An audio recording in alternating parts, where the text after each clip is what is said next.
tu es en train de me parler du sol à La Réunion quand il y a des cyclones et le lien avec les arbres. Donc je me demandais comment ça se fait que dans un pays où il y a des cyclones, on n'a pas envie de mettre encore plus de béton et de supprimer tous les arbres.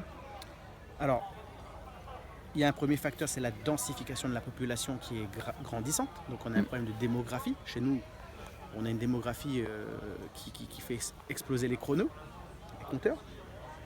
L'île de la Réunion, c'est un vrai chapeau. D'ailleurs, le logo, le symbole sur le drapeau réunionnais, il est comme ça. Ok. Donc on a un piton qui vraiment culmine la à forme. 3069 mètres d'altitude, le piton des neiges. Ouais. C'est une île, c'est un chapeau dans l'océan.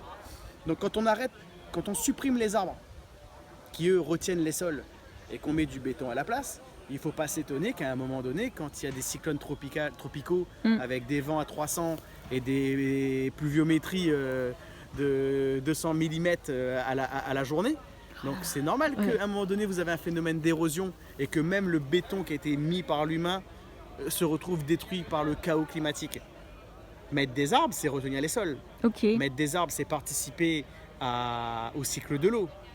Mettre des arbres et protéger les vieux arbres, c'est s'assurer que ces vieux arbres emmagasinent toute la mémoire climatique, réchauffement, dérèglement, trop chaud, trop froid, trop long, dérèglement des saisons. Donc l'arbre, qu'est-ce qu'il va faire? Il va retransmettre à sa graine, le vieil arbre va retransmettre à sa graine tout ce vécu pour que derrière, l'arbre puisse germer dans des bonnes conditions pour continuer à faire vivre l'environnement.